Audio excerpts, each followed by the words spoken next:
എൻ്റെ പ്രിയപ്പെട്ട സഹോദരങ്ങളെ, പ്രവാചകൻ സല്ലല്ലാഹു അലൈഹി വസല്ലമ തങ്ങൾ പറയുന്നു, നരകത്തിൽ നിന്ന് ഏറ്റവും അവസാനം സ്വർഗത്തിലേക്ക് കടക്കുന്ന ഒരു മനുഷ്യൻ്റെ ചരിത്രം കാണാം. നരകത്തിൽ നിന്ന് ഏറ്റവും അവസാനം കടക്കുന്ന ഒരു മനുഷ്യൻ, ആ മനുഷ്യൻ നരകത്തിൽ നിന്ന് കരകയറി കഴിയുമ്പോൾ അല്ലാഹു സുബ്ഹാനഹു വ തആല ആ മനുഷ്യനെ നരകത്തിൽ നിന്ന് രക്ഷപ്പെടുത്തി കഴിയുമ്പോൾ അദ്ദേഹത്തോട് ചോദിക്കും, നിനക്ക് എന്തു വേണം? ആ സമയത്ത് ആ മനുഷ്യൻ പറയും, അൽഹംദുലില്ലാ, എനിക്കൊന്നും വേണ്ട പടച്ചോനെ, ഈ തീക്കകത്ത് നിന്ന് നീ എന്നെ രക്ഷപ്പെടുത്തിയല്ലോ, അൽഹംദുലില്ലാ, അത് തന്നെ വലിയ കാര്യം. നിനക്ക് എന്തെങ്കിലും വേണോ? ആ മനുഷ്യൻ പറയുന്നു, എനിക്കൊന്നും വേണ്ട. കുറേ നാളുകൾ കഴിഞ്ഞു അല്ലാഹു സുബ്ഹാനഹു വ തആല മനുഷ്യനോട് ചോദിക്കും, നിനക്ക് എന്ത് വേണം?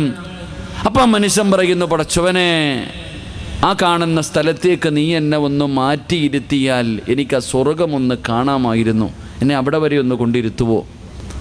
അള്ളാഹു ചോദിക്കും, നിനക്ക് എന്തെങ്കിലും വേണോ? വേണ്ട, ഒന്നും വേണ്ട പടച്ചവൻ, എന്നെ അവിടെ ഒന്ന് ഇരുത്തിയാൽ മതി. ആ മനുഷ്യൻ അങ്ങനെ അദ്ദേഹം പറയുന്ന സ്ഥലത്തേക്ക് കൊണ്ടിരുത്തി.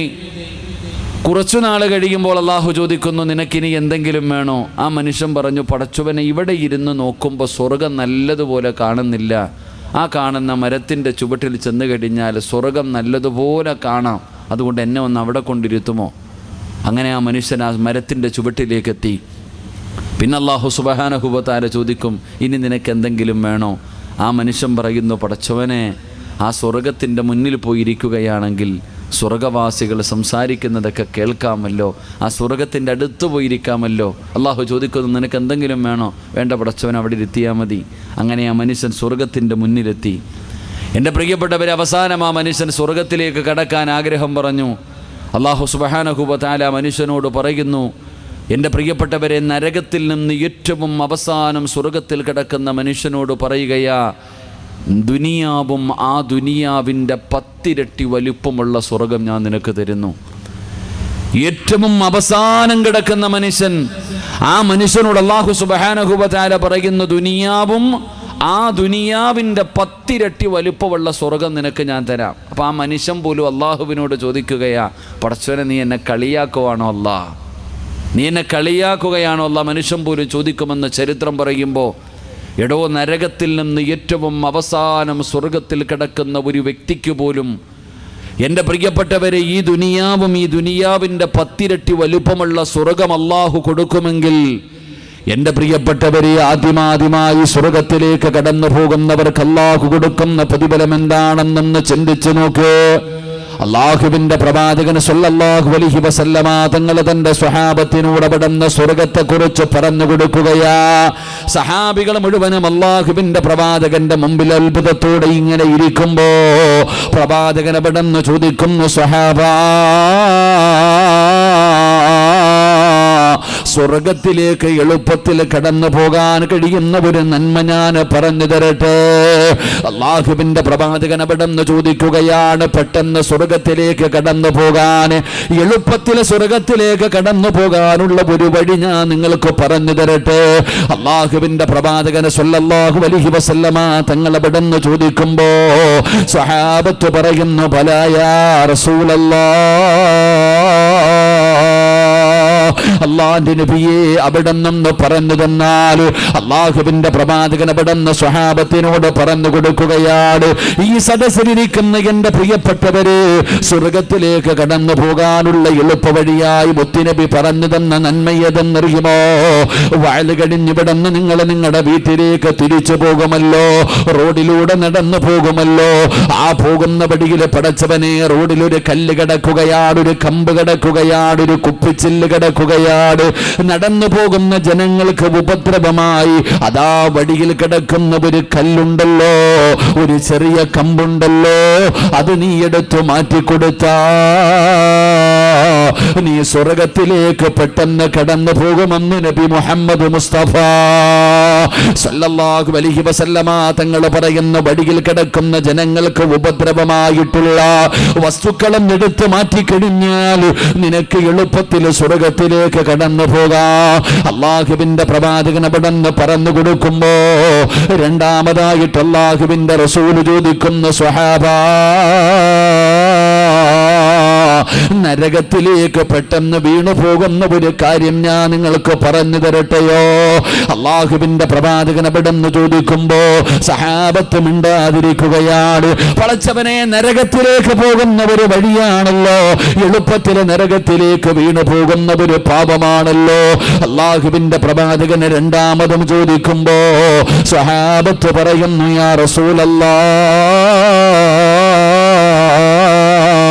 അല്ലാഹുവിന്റെ നബിയെ, അവിടെ നിന്ന് പറഞ്ഞു തന്നാൽ എന്റെ പ്രിയപ്പെട്ടവരെ, കയ്യിൽ നിന്നൊരു കല്ല് താഴേക്ക് വീണാൽ എത്ര സ്പീഡിലാണോ ആ കല്ല് താഴെ വന്ന് വീഴുന്നത്, ഇതുപോലെ നരകത്തിലേക്ക് വീണു പോകുന്ന ഒരു തിന്മയാണ്. പടച്ചവനെ, അതാ മറ്റൊരു ഹദീസിൽ കാണാം, അള്ളാഹുവിന്റെ പ്രവാചകൻ സല്ലല്ലാഹു അലൈഹി വസല്ലമ തങ്ങൾ പറയുകയാണ്, അതാ മുട പിടിച്ച മൃഗങ്ങളുണ്ടല്ലോ, അതാ കയറ് തട്ടിക്കളഞ്ഞിട്ട് പടച്ചവനെ ഓടുന്ന മൃഗങ്ങളുണ്ടല്ലോ, ഇതുപോലെ നരകത്തിലേക്ക് വീണു പോകുന്ന ഒരു പാപമാണ്. അള്ളാഹുവിന്റെ പ്രവാചകനോട് സ്വഹാബത്ത് ചോദിക്കുന്നു, യാ റസൂലല്ലാഹ്, അല്ലാഹുവിന്റെ നബിയേ, നരകത്തിലേക്ക് പെട്ടെന്ന് വീണു പോകുന്ന പാപമേതാണ് നബിയേ? അള്ളാഹുവിന്റെ പ്രവാചകൻ സല്ലല്ലാഹു അലൈഹി വസല്ലമ തങ്ങൾ അവിടുന്ന് പറഞ്ഞു കൊടുക്കുകയാണ്, എന്റെ പ്രിയപ്പെട്ടവരെ, ഞാനും നിങ്ങളും പരിശുദ്ധമായ ഖുർആനിലെ ഒരുപാട് സൂറത്തുകൾ പഠിച്ചവരാണ്. 114 അധ്യായങ്ങൾ, 6600 പരം വരുന്ന ഖുർആനിലെ ആയത്തുകള്. അള്ളാഹുവിന്റെ പരിശുദ്ധമായ ഖുർആനിലെ ഒരു സൂറത്തെങ്കിലും അറിയാത്ത മനുഷ്യന്മാരില്ലല്ലോ. എല്ലാവരും ഒരുപാട് അധ്യായങ്ങൾ പഠിച്ചവരാണ്, ഒരുപാട് സൂറത്തുകൾ പഠിച്ചല്ലോ, ഒരുപാട് ആയത്തുകൾ പഠിച്ചല്ലോ. എങ്കിൽ അള്ളാഹുവിന്റെ പ്രവാചകൻ പറയുന്ന നരകത്തിലേക്ക് പെട്ടെന്ന് വീണു പോകുന്ന ഒരു പാപമേതെന്നറിയോ? അള്ളാഹുവിന്റെ റസൂല് പറയുന്ന സ്വഹാബാ, അള്ളാഹുവിന്റെ പരിശുദ്ധമായ കലാമായ വിശുദ്ധ ഖുർആനുണ്ടല്ലോ, ആ ഖുർആനിലെ ഒരു ആയത്ത് പഠിച്ചിട്ട് മറന്നു കളഞ്ഞ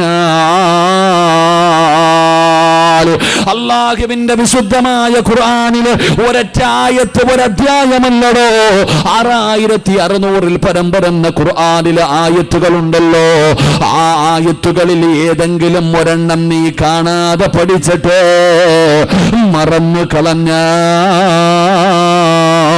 നീ നരകത്തിലേക്ക് പെട്ടെന്ന് ചെല്ലുമെന്ന് ആദരവായ പ്രവാചകൻ നബി മുഹമ്മദ് മുസ്തഫ സല്ലല്ലാഹു അലൈഹി വസല്ലമ തങ്ങൾ അവിടുന്ന് പറഞ്ഞു തരുമ്പോ, എന്റെ പ്രിയപ്പെട്ടവരെ, ഞാനും നിങ്ങളും ഒരുപാട് സൂറത്തുകൾ പഠിച്ചവരാ, ആയത്തുകൾ പഠിച്ചവരാ, മദ്രസയിലെ 2ാം ക്ലാസ് മുതൽ പഠിക്കാൻ തുടങ്ങിയവരാണല്ലോ. ഓർമ്മയുണ്ടോ ഉപ്പമാരെ, ചെറുപ്പക്കാരാ, ഖുർആനിന്റെ സൂറത്തുകൾ നിനക്ക് ഓർമ്മയുണ്ടോ? എന്റെ ശബ്ദം കേൾക്കുന്ന പെങ്ങളെ, അള്ളാഹുവിന്റെ പരിശുദ്ധമായ ഖുർആനിൽ പഠിച്ച സൂറത്തുകളൊന്ന് പാരായണം ചെയ്യാൻ, അതൊന്ന് ഓതിയെടുക്കാൻ പോലും എനിക്കും നിങ്ങൾക്കും സമയമില്ലാതെ വരുമ്പോ അള്ളാന്റെ റസൂല് പറയുകയാ, നരകത്തിലേക്ക് പെട്ടെന്ന് വീണു പോകുന്ന ഒന്നാമത്തെ കാര്യമെന്താ? നരകത്തിലേക്ക് പെട്ടെന്ന് വീഴാനുള്ള, പെട്ടെന്ന് നരകത്തിലേക്ക് പോകാനുള്ള വഴി ഖുർആൻ പഠിച്ചിട്ട് മറന്നാ മതി. അള്ളാഹു നമ്മളെ കാത്തുരക്ഷിക്കുമാറാകട്ടെ, അള്ളാഹു നമ്മളെ കാത്തുരക്ഷിക്കുമാറാകട്ടെ. മുത്തഅല്ലിങ്ങൾ ഇരുന്ന് അങ്ങോട്ടും ഇങ്ങോട്ടും നോക്കുന്നുണ്ട്. പടച്ചവനെ, അമ്മമാർ പേടിച്ചു പോയെന്ന് തോന്നുന്നു.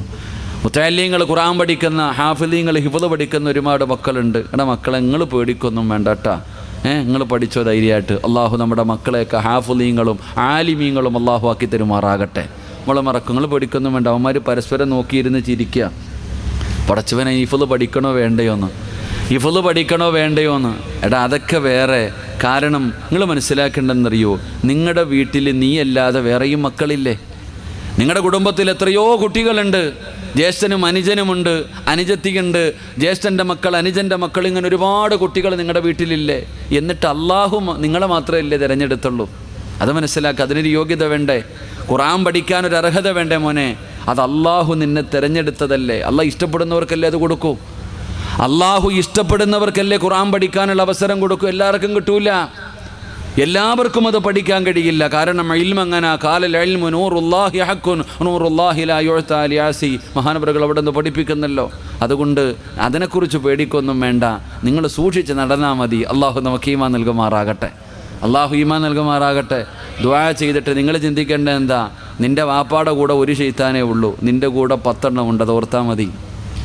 വാപ്പാടെ കൂടെ എത്ര ശൈത്താനുണ്ട്? ഒറ്റ ശൈത്താനേ ഉള്ളൂ. പക്ഷേ ഖുർആൻ പഠിക്കുന്ന നിൻ്റെ കൂടെ എത്ര എണ്ണം ഉണ്ട്? 10 എണ്ണമുണ്ട്. അപ്പം നീ സൂക്ഷിക്കണം നല്ലതുപോലെ. നിന്നെ എങ്ങനെയെങ്കിലും ഈ സ്ഥാപനത്തിൽ നിന്ന് ചാടിക്കും ശൈത്താൻ.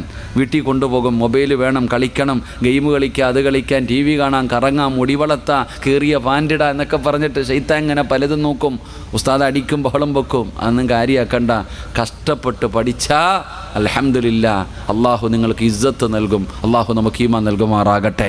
അപ്പം ഞാൻ പറഞ്ഞു വന്നത്, പരിശുദ്ധമായ ഖുർആനിലെ ഒരുപാട് സൂറത്തുകൾ പഠിച്ചിട്ടുണ്ട്, ഒന്നും ഓർമ്മയില്ല. ഒരെണ്ണം എനിക്കും നിങ്ങൾക്കും ഓർമ്മയില്ല. അതൊന്ന് ഓതിയെടുക്കാനുള്ള മനസ്സുപോലും നമ്മളിൽ പലർക്കുമില്ല. അപ്പം എൻ്റെ പ്രിയപ്പെട്ട സഹോദരങ്ങളെ, ചിലർ പറയും എൻ്റെ പൊന്നാര സിറാജ് ഉസ്താദെ എനിക്ക് ഖുർആൻ ഓതാൻ അറിയില്ല. നമ്മൾക്ക് എല്ലാവർക്കും പറയുന്നൊരു മറുപടിയാ, ഞാൻ അല്ലാഹുവിൻ്റെ പരിശുദ്ധമായ ഖുർആൻ പഠിച്ചിട്ടില്ല, ഞാൻ അല്ലാഹുവിൻ്റെ വിശുദ്ധമായ ഖുർആൻ എനിക്ക് ഓതാൻ അറിയില്ല. എങ്കിൽ എൻ്റെ പ്രിയപ്പെട്ട വാപ്പാ, അല്ലാഹുവിൻ്റെ പരിശുദ്ധമായ ഖുർആൻ നിനക്ക് ഓതാൻ അറിയില്ലെങ്കിലും നീ പഠിച്ചിട്ടില്ലെങ്കിലും അല്ലാഹുവിൻ്റെ ഖുർആൻ ഓതുന്നത് നീ കേൾക്കുന്നവനാണല്ലോ. ഓരോ ദിവസവും അല്ലാഹുവിൻ്റെ പരിശുദ്ധമായ ഖുർആൻ പാരായണം ചെയ്യുന്നത് കേൾക്കുമല്ലോ. പള്ളിയിൽ നമസ്കരിക്കാൻ പോകുമ്പോ, വെള്ളിയാഴ്ച ജുമാ നമസ്കാരത്തിന് പോകുമ്പോ, നാട്ടിൽ വഅദ് വെച്ച് ഉസ്താദന്മാര് പ്രസംഗിക്കുമ്പോ അല്ലാഹുവിൻ്റെ പരിശുദ്ധമായ ഖുർആനിലും ആയത്തുകൾ ഇങ്ങനെ ഓതിയിട്ട് നിനക്ക് അർത്ഥം പറഞ്ഞു തരുമല്ലോ.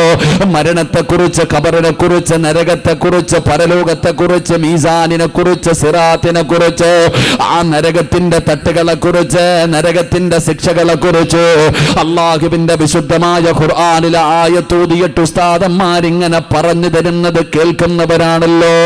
പക്ഷേ പരിഗണിക്കാറില്ലല്ലോ, ഉൾക്കൊള്ളാറില്ലല്ലോ, അതിനെ നിസാരമായി തള്ളിക്കളയുന്നവരാ. എങ്കിൽ എൻ്റെ പ്രിയപ്പെട്ടവരോട് ഞാൻ ഓർമ്മപ്പെടുത്തുകയാണ്, അല്ലാഹുവിന്റെ പരിശുദ്ധമായ ഖുർആനിന്റെ ആയത്തുകൾ കേട്ടിട്ട്, അല്ലാഹുവിന്റെ ഖുർആനിലെ ആയത്തുകൾ കേട്ടിട്ട് അതിനെ പരിഗണിക്കാത്ത മനുഷ്യ, നിസാരമായ ഒരു ചെവിയിലൂടെ കേട്ട് മറു ചെവിയിലൂടെ തള്ളിക്കളയുന്ന മനുഷ്യ, അല്ലാഹു നിനക്ക് തരുന്ന ശിക്ഷ എന്തെന്നറിയുമോ? എൻ്റെ പ്രിയപ്പെട്ടവരെ, കള്ളുകുടിച്ചവന്റെയല്ല, വ്യഭിചരിച്ചവന്റെയല്ല, പലിശ തിന്നവന്റെയല്ല, നിസ്കരിക്കാത്തവന്റെയല്ല, അഹങ്കാരിയുടെയല്ല, ശിർക്ക് ചെയ്തവന് കിട്ടുന്ന ശിക്ഷയല്ല. അല്ലാഹുവിനെ മറന്നുകൊണ്ട് ദുനിയാവിന്റെ തുലിക്ക് മുകളിൽ ജീവിക്കുന്ന മനുഷ്യൻ അല്ലാഹു കൊടുക്കുന്ന ശിക്ഷയല്ല. അല്ലാഹുവിന്റെ കലാമായ പരിശുദ്ധമായ ഖുർആൻ ഉണ്ടല്ലോ, അല്ലാഹുവിന്റെ വിശുദ്ധമായ ഖുർആൻ ഉണ്ടല്ലോ. അല്ലാഹു തങ്ങളവർക്ക് ആഫിയത്തുള്ള ദീർഘായുസ്സ് കൊടുത്ത് അനുഗ്രഹിക്കുമാറാകട്ടെ.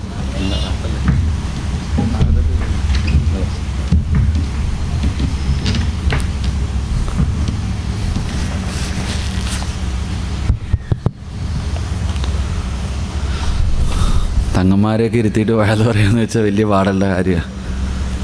ഞാനൊരു മുത്താലിയമ്മ, തങ്ങൾ എന്തെങ്കിലും അത് വീട് വന്നാൽ പൊരുത്തപ്പെട്ടേക്കണം. അള്ളാഹു ഈമാൻ നൽകി അനുഗ്രഹിക്കുമാറാകട്ടെ. എത്രയൊക്കെ ആൾക്കാർ വളർന്നു പോയാലും ഉസ്താദന്മാരെ കാണുമ്പോൾ മുത്താലിയമ്മയുടെ കാലിടിക്കുമെന്ന അത് പറഞ്ഞിട്ട് കാര്യമില്ല. അൽഹംദുലില്ലാ. എൻ്റെ പ്രിയപ്പെട്ട സഹോദരങ്ങൾ, അള്ളാഹുവിൻ്റെ പരിശുദ്ധമായ ഖുർആൻ, ആ വിശുദ്ധമായ ഖുർആനിൻ്റെ ആയത്തുകൾ കേൾക്കാത്ത ആരുമില്ല. ഓതാൻ അറിയാത്തവനും കേൾക്കും. എല്ലാവരും അള്ളാഹുവിൻ്റെ വിശുദ്ധമായ ഖുർആൻ കേൾക്കുന്നവരാ. പക്ഷെ കേട്ടാൽ അതിനെ പരിഗണിക്കൂല. അത് നമ്മളോടൊന്നും പറയുന്നതല്ല, വളരെ നിസ്സാരമായിട്ട് ആ ഖുർആനിൻ്റെ ആയത്തുകൾ ഇങ്ങനെ കേട്ടിട്ട് ഇങ്ങനെ തെള്ളിക്കളയുന്നതല്ലാതെ അധികം പേരും അതിനെ ഉൾക്കൊള്ളുന്നില്ല, ഖുർആനിനെ ആദരിക്കുന്നില്ല, ബഹുമാനിക്കുന്നില്ല.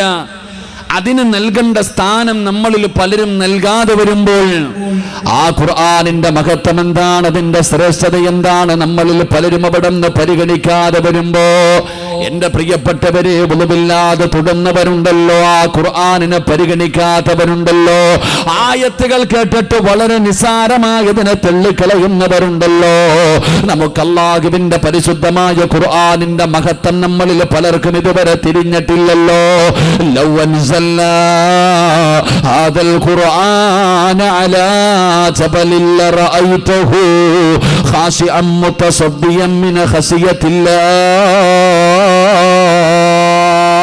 അള്ളാഹുവിന്റെ പരിശുദ്ധമായ ഖുർആനെങ്ങാണ് അള്ളാഹു ഒരു പർവ്വതത്തിന്റെ മുകൾ തട്ടിലാണ് ഇറക്കിയിരുന്നതെങ്കിൽ എന്റെ പ്രിയപ്പെട്ടവരെ, ആ ഖുർആൻ ഇറങ്ങിയത് കാരണം ഭയന്നുകൊണ്ട് ആ പർവ്വതങ്ങൾ പോലും അവിടുന്ന് ധൂളികളായി പോകുമായിരുന്നു എന്ന് പരിശുദ്ധമായ ഖുർആൻ അവിടുന്ന് ഓർമ്മപ്പെടുത്തുമ്പോ, അള്ളാഹുവിന്റെ ഖുർആൻ കൊണ്ട് കളിക്കുന്നവരുണ്ടല്ലോ, അതിനെ നിസാരമായി തള്ളിക്കളയുന്നവരുണ്ടല്ലോ, അതിനെ പരിഗണിക്കാത്തവരുണ്ടല്ലോ, അള്ളാഹുവിന്റെ ഖുർആനിനെ അവഗണിക്കുന്നവരുണ്ടല്ലോ, അവർക്ക് അള്ളാഹു കൊടുക്കുന്ന ശിക്ഷ എന്തെന്നറിയുമോ? അവരെ കുറിച്ച് അള്ളാഹുവിന്റെ പരിശുദ്ധമായ ഖുർആനിൽ അള്ളാഹു പറഞ്ഞതെന്തെന്നറിയോ? അവർക്ക് അള്ളാഹു കൊടുക്കുന്ന ശിക്ഷയെ കുറിച്ച് അള്ളാഹു പറഞ്ഞു തരികയാ. എന്റെ പ്രിയപ്പെട്ടവരെ, ഖുർആനിന്റെ 10 ആയത്തുകളല്ലാതെ ഒന്നും ഞാൻ ഇവിടെ പറയുന്നില്ല, ഒരു ഹദീസ് പോലും ഞാൻ ഇന്ന് പ്രസംഗിക്കുന്നില്ല. അള്ളാഹുവിന്റെ ഖുർആനിലെ 10 ആയത്തുകൾ ഞാൻ നിങ്ങൾക്ക് ഓതിത്തരാ. ഈ 10 ആയത്തിൽ അള്ളാഹു പറയുന്നത് എന്തെന്നറിയുമോ? എന്റെ ഖുർആനിനെ പരിഗണിക്കാത്തവന്, എന്റെ പരിശുദ്ധമായ കലാമിനെ പരിഗണിക്കാത്തവന്, അത് കേട്ടിട്ട് നിസാരമായി തള്ളിക്കളയുന്നവന് നിനക്ക് അല്ലാഹു ഒരുക്കി വെച്ചിരിക്കുന്ന അദാബുകളെ കുറിച്ച്, നിനക്ക് അല്ലാഹു വെച്ചിരിക്കുന്ന ശിക്ഷകളെ കുറിച്ച് അല്ലാഹു പറയുന്ന 10 ആയത്തുകൾ ഞാൻ നിങ്ങൾക്ക് പറഞ്ഞു തരാ. ഈ ഖുർആനിന്റെ ആയത്ത് ഞാനും നിങ്ങളും കേൾക്കുകയാണ്, ഞാനും നിങ്ങളും ഈ ആയത്ത് കേൾക്കുകയാണ്. ഇതിനെ പരിഗണിക്കാത്തവൻ അല്ലാഹു തരുന്ന ശിക്ഷയാ, ഇതിനെ ഉൾക്കൊള്ളാത്തവൻ അല്ലാഹു തരുന്ന ശിക്ഷയാ. എന്റെ പ്രിയപ്പെട്ടവരെ, അല്ലാഹുവിന്റെ വിശുദ്ധമായ ഖുർആൻ അല്ലാഹു സുബ്ഹാനഹു വ തആല ഒന്നാമതായി പറയുകയാണ്, അല്ലാഹുവിന്റെ പരിശുദ്ധമായ ഖുർആനിനെ പരിഗണിക്കാത്ത മനുഷ്യ, നിനക്ക് അല്ലാഹു തരുന്ന ഒന്നാമത്തെ ശിക്ഷ എന്തെന്നറിയുമോ? ومن أظلم ممن ذكر بآيات ربه فأعرض عنها ونسي ما قدمت يداه. ആയത്തിങ്ങനെ ഓതി വരുമ്പോ അവസാനം അല്ലാഹു പറയുകയാ, അല്ലാഹുവിന്റെ പരിശുദ്ധമായ കലാമ് കേട്ടിട്ട് പരിഗണിക്കാതെ തമാശ പോലെ തള്ളിക്കളഞ്ഞിട്ട് നിസാരമാക്കുന്നവരെ, നിന്ദിക്കുന്നവരെ, പരിഗണിക്കാത്തവരെ അല്ലാഹു പറയുന്നു, നിനക്ക് കിട്ടുന്ന ഒന്നാമത്തെ ശിക്ഷ എന്തെന്നറിയുമോ? വൈന തദൂഹും ഇലൽ ഹുദാ ഫലൻ യഹ്തദൂ ഇദന്നബദാ.